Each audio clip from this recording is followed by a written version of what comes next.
Le métier de professeur, tout le monde le connaît.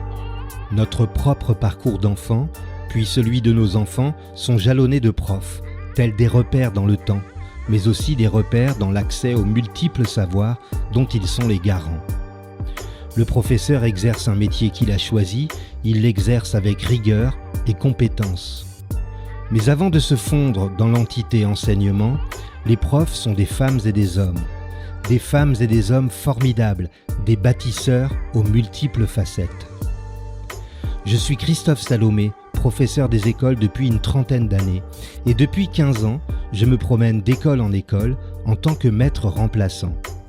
Je découvre régulièrement des personnes qui ont des choses à raconter, des personnes qui font, des personnes qui ne sont pas juste des enseignants, des profs, etc. Dans ce podcast, je leur donne la parole. Qu'est-ce qui leur a donné le désir d'enseigner? Quelles sont leurs valeurs, leurs passions, leurs attentes? Qu'ont-ils envie de partager? Prof, etc. Katia Nugne est née à Montpellier, mais après avoir obtenu son CAPES de lettres modernes, il y a une quinzaine d'années, elle migre en Franche-Comté pour sa première affectation. Aujourd'hui, Katia habite à Servance, en Haute-Saône, dans la région des 1000 étangs. Et comme de nombreux professeurs titulaires de zone de remplacement, ou TZR, elle est en attente de sa nomination pour cette prochaine rentrée 2022-2023. Elle ne se souvient pas d'avoir rêvé, enfant, d'exercer plus tard un métier particulier. Et c'est pourtant à cette époque, grâce à ses amis d'enfance, son grand-père et le CDI de son collège, que Katia a commencé à se passionner pour la culture, en accédant aux livres, aux bandes dessinées ou encore au cinéma.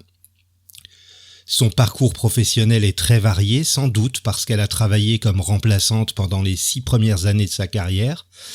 Lorsqu'elle découvre le potentiel de YouTube pour apprendre toutes sortes de choses, elle a l'idée de créer sa propre chaîne, Bien écrire, pour permettre de s'améliorer en français et mieux comprendre l'orthographe, la grammaire, la conjugaison, la syntaxe et le style. C'est immédiatement un succès, d'abord auprès de ses élèves, certains d'entre eux ont commencé d'ailleurs à s'intéresser à la matière à partir de ce moment, puis ce succès a grandi jusqu'à rassembler aujourd'hui pas moins de 86 000 abonnés sur YouTube. Katia partage également son travail sur son site bienécrire.com. Vous l'avez compris, c'est aujourd'hui une prof youtubeuse que je reçois. Katia Nugne, bonjour. Bonjour. Ma première question est très simple et je la pose désormais à tous mes invités. Est-ce que vous préférez qu'on se tutoie ou qu'on se vouvoie? Qu'on se tutoie. Très bien. J'ai des facilités avec le tutoiement à chaque fois que je parle à des collègues. Voilà. Eh bien, parfait. Et comme le disait mon invité d'hier, c'est vrai que c'est presque une tradition dans l'éducation nationale, donc allons-y pour le tutoiement. Oui, c'est ça. Quel regard portes-tu sur ton enfance, Katia? Alors, beaucoup de gens idéalisent leur enfance. Moi, je l'ai pas vraiment. Enfin, j'ai pas idéalisé cette période-là de ma vie. C'était un petit peu compliqué, un petit peu. Mes parents étaient un petit peu renfermés sur eux-mêmes. Donc on sortait pas le week-end, pendant les vacances on faisait rien. Donc j'ai pas une vision positive et je me suis beaucoup réfugiée dans la lecture, dans l'imaginaire en fait. Je me suis beaucoup ennuyée, donc c'est là où tout ce qui est culturel a commencé à m'intéresser. Prof, etc. Quel est ton meilleur souvenir en tant qu'élève? Ah oui. Alors mon meilleur souvenir en tant qu'élève. Au lycée, le premier cours de lettres auquel j'ai assisté. En fait, j'ai été totalement enthousiasmée. J'ai adoré. C'était vraiment exaltant. J'étais pas. Le cours était, entre guillemets, normal en fait. Les autres élèves étaient pas aussi enthousiasmés, mais là, c'est là où je me suis dit, mais ça m'intéresse vraiment énormément la littérature. Et après, en seconde. Ouais, c'était en seconde, donc d'accord. Et ensuite en prépa. D'accord. En prépa, j'étais un peu plus âgée. En classe préparatoire, en Hippocagne. Je me souviendrai toujours de ma prof de français, de lettres. Ouais. Elle était absolument formidable. c'était passionnant. Prof, etc. Alors, tu parles de ta classe prépa, donc là, on est plutôt dans l'adolescence. Tu as été quel genre d'adolescente, toi ? L'adolescente modèle. J'étais bonne élève, j'ai pas fait de crise d'adolescence, je l'ai faite plus tard, on va dire, en adulte, à l'âge, j'ai fait ma crise d'adolescence à l'âge adulte, on va dire. Tout était lisse, tout se passait bien en fait. Voilà, c'est tout. Prof, etc. Alors, tu as parlé de tes bons souvenirs d'élèves. D'abord au collège, au lycée plutôt, puis ensuite en classe prépa. En quoi ces périodes de l'enfance, de l'adolescence ont influencé ton choix du métier de professeur que tu exerces aujourd'hui ? En quoi les périodes, en quoi mon enfance et mon adolescence ont influencé mon métier d'enseignante, oui, c'est-à-dire c'est ça. En quoi ça m'a donné envie d'être enseignante ? Oui, exactement. Alors, en fait, j'ai toujours aimé expliquer. Ouais. J'ai toujours voulu, ça m'a toujours plu d'expliquer à des camarades qui n'avaient pas compris leurs devoirs, de simplifier un petit peu, d'être clair. C'était quelque chose qui m'intéressait. Et j'adorais aussi la lecture parce que j'avais l'impression d'accéder à quelque chose d'intéressant en fait, à entre guillemets une vérité avec beaucoup de guillemets, mais vraiment à une vision du monde, à quelque chose. Donc j'ai fait le mélange entre les deux. J'aime enseigner et j'aime la littérature, donc c'est comme ça que j'ai eu envie d'être prof de français.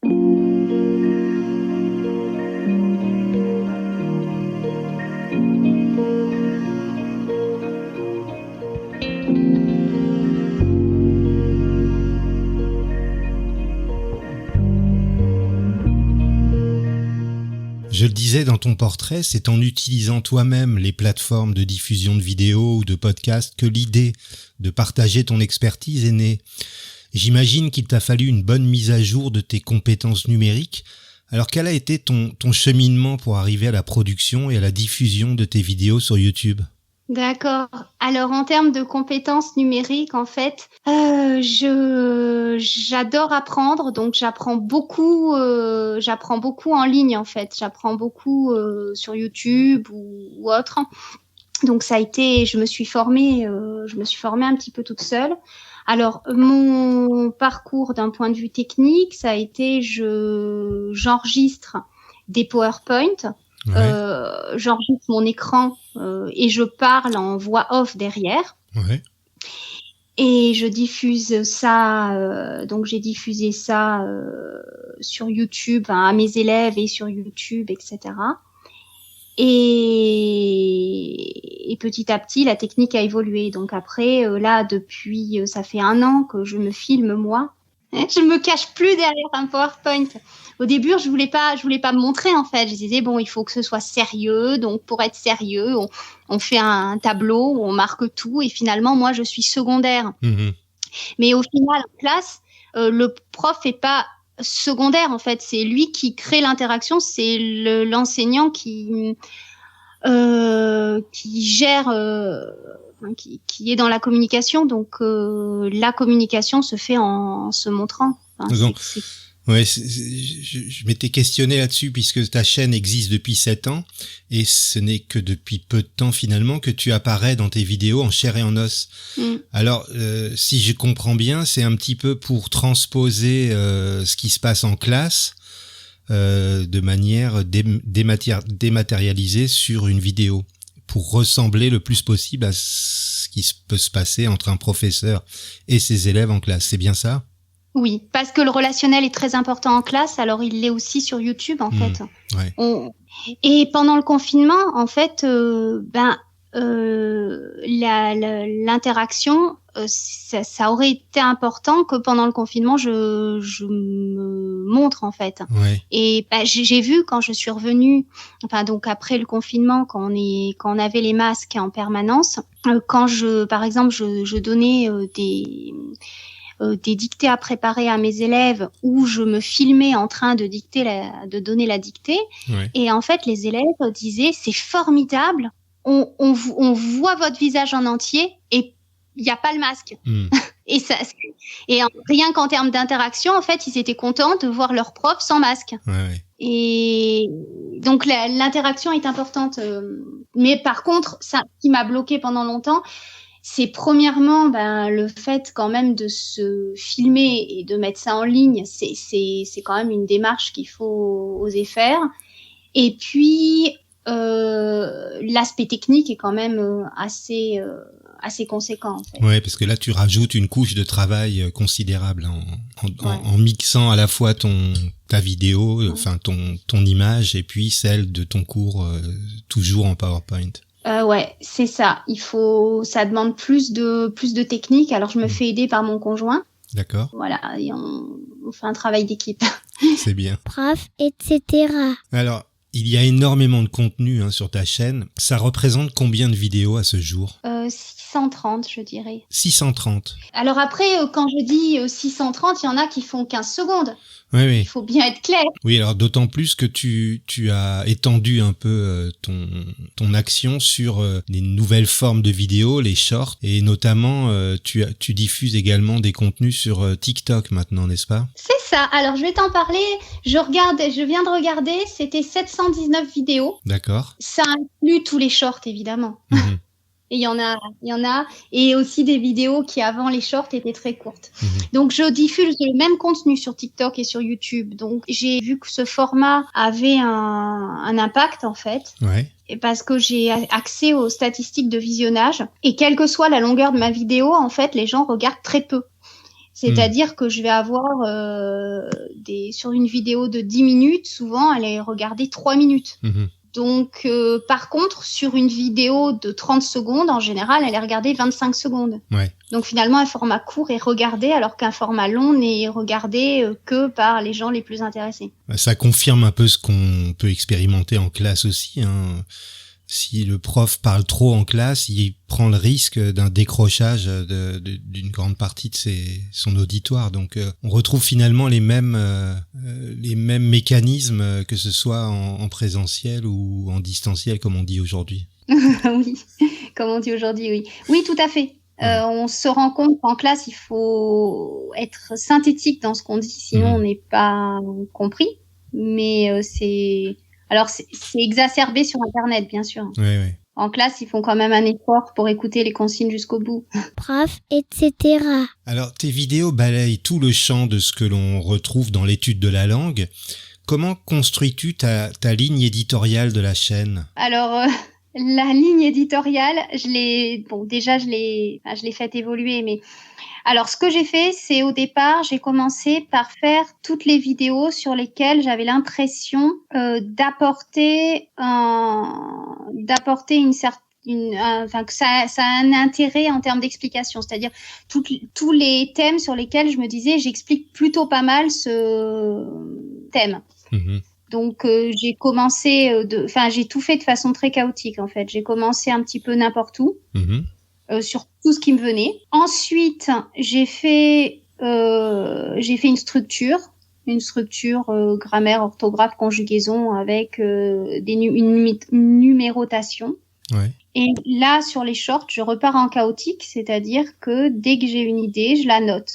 En fait, dès que je me dis, oh tiens, ça pourrait s'expliquer comme ça, je l'écris et j'enregistre mon short. Mmh. Est-ce que c'était ça la question ? Oui, tout à fait, tout à fait. C'est toujours intéressant de comprendre comment les choses viennent les unes après les autres. Et je comprends bien ta démarche, c'est-à-dire dans un premier temps chercher à apporter une plus-value dans l'explication sur des notions qui nécessitent ça davantage que d'autres, et puis petit à petit structurer ça. Je comprends tout à fait la démarche. Prof, etc. Alors je le disais aussi tout à l'heure dans ton portrait, ta chaîne rassemble à ce jour un peu plus de 86 000 abonnés. C'est énorme. Et quelle est la nature des rapports que tu entretiens avec cette communauté ? Alors, je réponds aux commentaires. Ouais. Alors, pas tous, mais je réponds à un certain nombre de commentaires.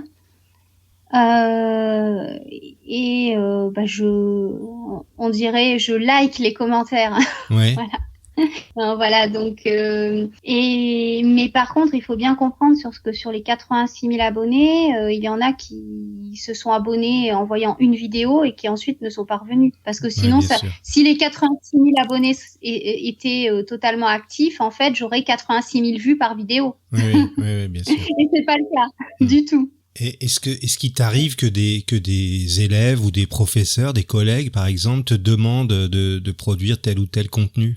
Alors oui, ça arrive, mais c'est plus souvent des étudiants que des collègues, parce que les collègues, en fait, s'ils ont besoin de faire une classe inversée, ils vont aller chercher une autre vidéo ailleurs, ça ira plus vite que d'attendre 6 mois que ce soit sur ma liste.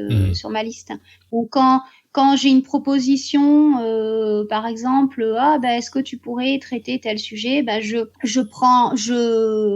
le note sur une liste, et puis si j'ai envie de le faire, je le fais, et puis si je suis pas inspirée, je le fais pas. En fait, je me mets aucune obligation sur les thèmes. Même quand je traite un thème en classe et que je me dis ça serait bien que les élèves aient une vidéo là-dessus, parce que quand même ce thème est important, si je suis pas inspirée, je le fais pas, en fait. Je dis tant pis, ils ont déjà eu un cours, voilà, ça, je me fixe mes thèmes, en fait, j'ai pas de planification réelle, j'ai une liste. Donc si quelqu'un me dit tiens, il y a tel thème qui m'intéresse, je le marque sur ma liste. Et ensuite je vois. Par contre, j'ai des collègues qui m'ont déjà reconnue, en fait. J'ai des collègues quand je suis arrivée dans des établissements et on me dit mais attends, je suis tombée sur des vidéos de toi. Je cherchais, une fois j'ai une collègue qui dit mais attends Katia, je cherchais une vidéo sur les natures de mots, et puis je suis tombée sur une vidéo, j'ai l'impression que c'est toi, t'as une chaîne YouTube. Voilà. Ouais, c'est le début d'une notoriété, hein, c'est certain. On va peut-être pas aller jusque là, mais voilà, ça arrive de temps en temps qu'on me dise oui, je te connais, en fait.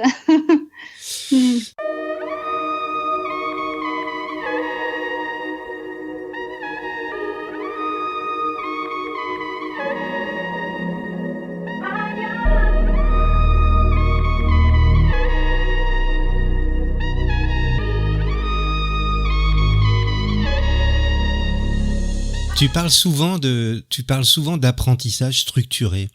Qu'est-ce que tu entends par là? T'as bien regardé ma chaîne. Alors en fait, j'ai fait ça pendant 2 ans, donc j'ai gardé le mot structuré parce que j'ai des vidéos qui se suivent. C'est ce que je te disais au départ, j'ai fait du chaotique, ensuite j'ai fait de l'organisé, et là je refais du chaotique. Mais j'ai repris toute la structure, tout le programme, en fait, de tout ce qu'il y avait à apprendre pour des, on va dire, collégiens. Je fais un petit peu de lycée, mais pas énormément non plus. Et j'ai essayé de structurer pour que ce soit dans l'ordre, et que quand on veut tout savoir sur le pronom, on regarde pronom 1, pronom 2, pronom 3, c'est 1 sur 2, enfin 1 sur 12, 2 sur 12, 3 sur 12, et donc on fait le pronom en général, le pronom personnel, le pronom indéfini, et à la fin le bilan sur le pronom. Donc quand je dis structuré, on fait dans l'ordre. Il y a une progression. Voilà. Mais oui, c'est ça, c'est une progression, c'est-à-dire qu'en fait, j'ai des listes de lecture, des playlists, et si on veut des informations sur les temps de l'indicatif, on prend la playlist temps de l'indicatif et on regarde dans l'ordre. D'accord. Structuré parce que j'ai beaucoup de playlists. Voilà, c'était pour ça. Prof, etc. Alors en plus de ta chaîne, tu animes également le site bien-écrire.com. Est-ce que tu peux nous parler de la plus-value ou de la complémentarité du site par rapport à la chaîne YouTube? Alors, ça a un intérêt quand on est enseignant et qu'on n'a pas envie de regarder 5 minutes de vidéo pour quelque chose qu'on sait déjà. Donc, qu'est-ce qu'on fait? On va regarder le visuel des vidéos et on le fait vite fait. Voilà, rapidement. Parce que je vois très bien, me forme pas mal avec des vidéos YouTube. J'adore regarder des vidéos pour apprendre. Ouais. Donc, et il y a des fois, ça va trop lentement en fait. Quand on a déjà des informations sur un sujet, ça va trop lentement. Donc, un enseignant qui regarde ma vidéo pour préparer son cours, en fait, il s'ennuie. Donc, qu'est-ce qu'il peut faire à la place? C'est aller sur mon site internet, trouver l'article et regarder le visuel de la vidéo pour regarder vite de quoi ça parle et pour éventuellement après l'intégrer dans une classe inversée ou voilà, savoir de quoi ça parle pour pouvoir l'intégrer après. Mais il n'a pas besoin de rester 5 minutes à regarder une vidéo sur un thème qu'il enseigne depuis 10 ans. D'accord. Voilà. Prof, etc. Est-ce que ton activité sur Internet est connue de tes collègues? Et si oui, quel est leur regard, quel est leur retour sur ton travail en dehors de l'établissement? Oui, en général, ils me disent « Mais comment tu fais? J'ai essayé pendant le confinement de faire une vidéo, j'y ai passé la semaine, alors je comprends pas comment tu fais pour en avoir fait autant. » Ouais. Et en général, j'ai certains collègues qui utilisent, qui disent « Ah ben tiens, j'aime bien tes vidéos, j'en utilise quelques-unes et je donne le lien aux élèves. » Ouais.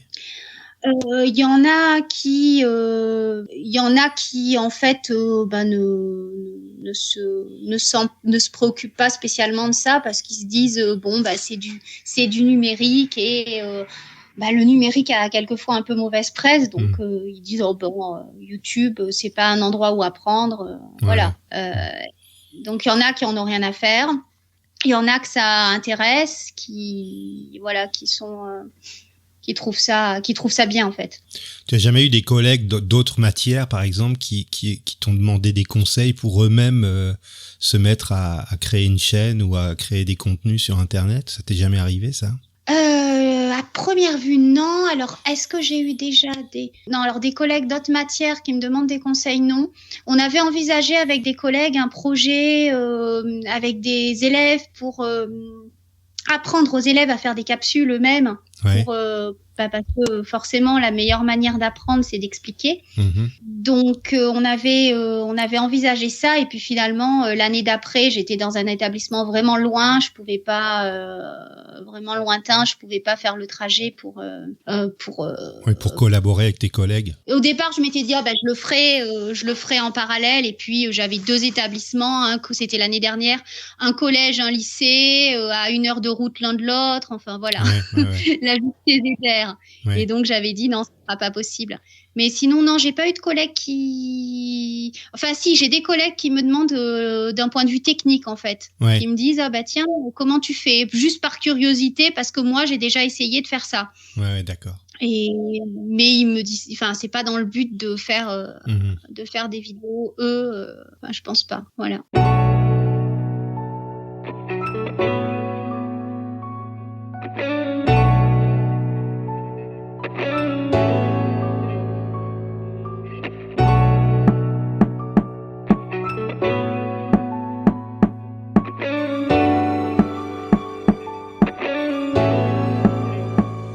Quand est-ce que tu as ri aux larmes pour la dernière fois et pour quelle raison?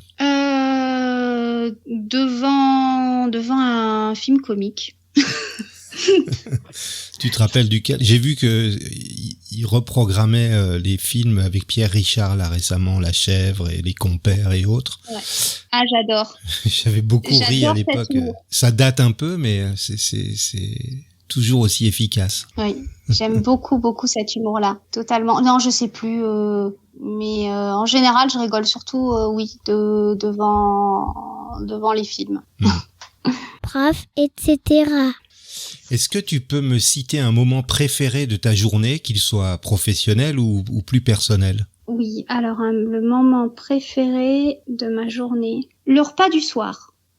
Ouais. Parce que j'aime bien manger et que c'est agréable aussi. Je mange avec mon conjoint, on passe un bon moment, on discute et voilà. Le bilan de cette question, c'est une question que je pose à tous mes invités et j'ai un petit recul maintenant sur cette question. On penche quand même plus pour les moments du matin. Donc c'est assez rare que les gens préfèrent les moments du soir. Mais tu fais partie de cela en tout cas. D'accord. prof, etc. Quelle valeur a aujourd'hui le plus de sens pour toi ? Le partage. Ça se comprend. Pouvoir, voilà. Oui, c'est ma marque de fabrique, oui. Oui. Et tu l'apprécies d'ailleurs aussi chez les autres, puisque tu l'as dit plusieurs fois pendant notre conversation. tu utilises aussi Internet pour apprendre toi-même, donc j'imagine que tu es Bien sensible sûr, au partage des autres également. Oui, mais c'est formidable Internet. Enfin, ce qu'on peut apprendre à l'époque où à l'époque il fallait trouver le bon livre, la bonne page du bon livre pour avoir une information sur un sujet. Maintenant, on tape l'information à condition de savoir utiliser les bonnes sources, etc. On a l'information extrêmement rapidement. Je trouve.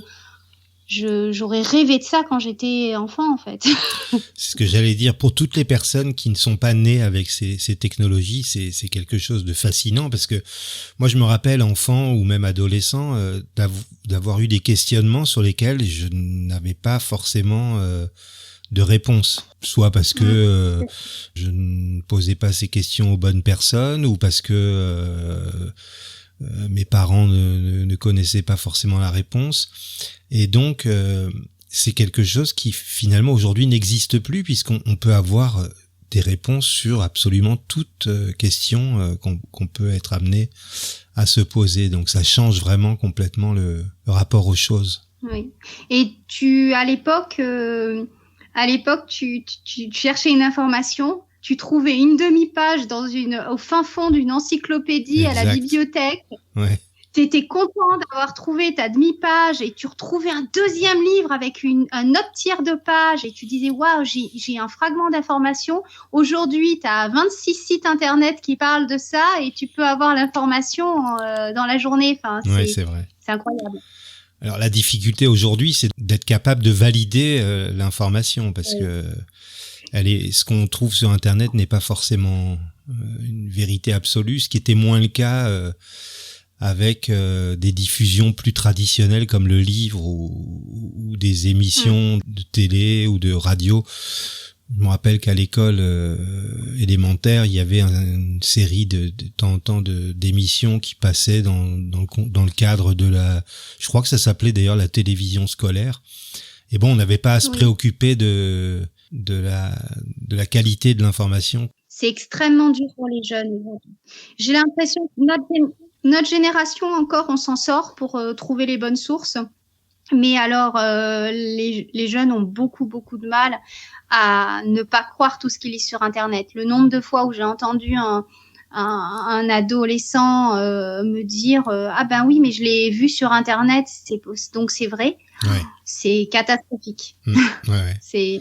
Ça montre d'ailleurs que l'école a un rôle à jouer là-dedans et que l'éducation aux médias, l'information, c'est quelque chose d'essentiel.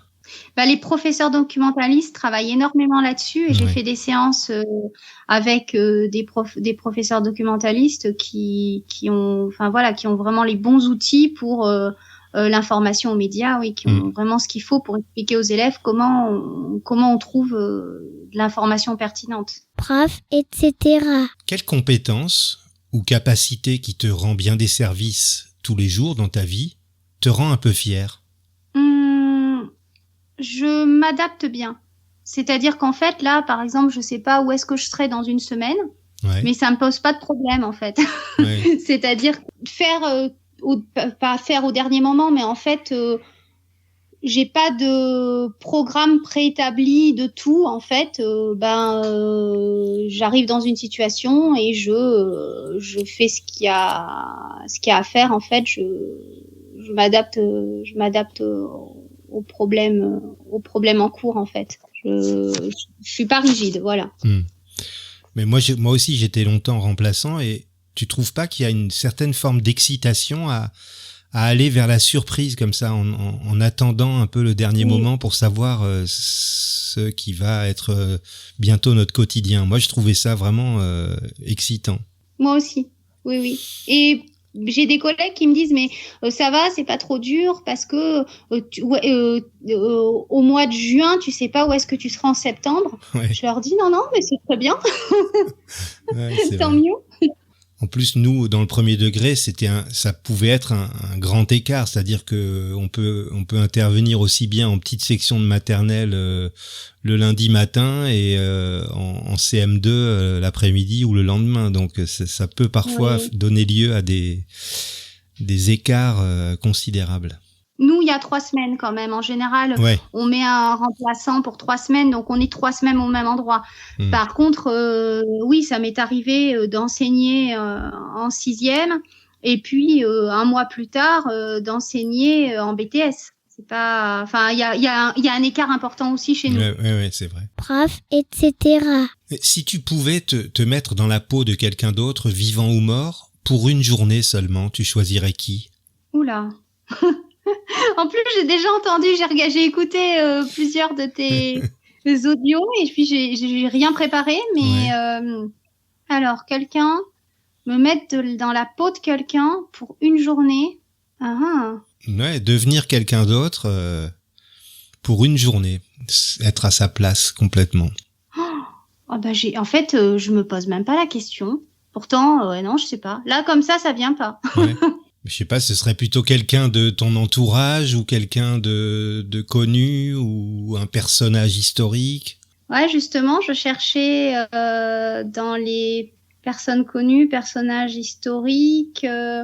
Allez, Jean Gabin, c'est un acteur que j'adore. Et puis, j'ai beaucoup d'admiration pour les personnes qui sont toujours très calmes, très placides, qui ont toujours on a toujours l'impression que rien ne les remue, rien ne les perturbe. Ouais. Jean Gabin, très bien. Et voilà. Prof, etc. Comment définis-tu le succès ? Ah, le succès. Eh ben, ne pas se poser de questions, en fait. Le succès, en fait, c'est comme le bonheur, en fait. Si on se demande si on se demande si ça réussit, si on a réussi, en fait, c'est que finalement on n'a pas réussi tant que ça. En fait, je me pose pas cette question-là, c'est-à-dire que finalement, réussir, c'est juste avoir ce qu'on veut au sens large, ne pas, qui nous manque pas spécialement quelque chose, mais le succès en tant que tel, qu'est-ce que c'est finalement que réussir dans sa carrière, qu'est-ce que c'est que réussir dans, je sais pas, une chaîne YouTube, finalement, on en veut toujours plus, donc si on dit, tiens, je prends tel que c'est, je prends ce qui vient et puis c'est comme ça. Donc non, j'ai pas de définition en fait. J'ai pas. Ouais, c'est pareil. Certaines personnes mettent toujours un caractère exceptionnel au succès. Or, ça, comme tu le dis, ça peut être aussi quelque chose qui est simplement une réussite ou une possibilité de se réaliser et de réaliser les choses qu'on a prévues. En fait, la réussite, c'est qu'une question de point de vue, c'est-à-dire que dans toute réussite, il va y avoir un échec pour quelqu'un d'autre, en fait. Quelqu'un d'autre va dire là c'est raté, alors que subjectivement, toi tu trouves que c'est bien et t'es content avec ça. Ouais.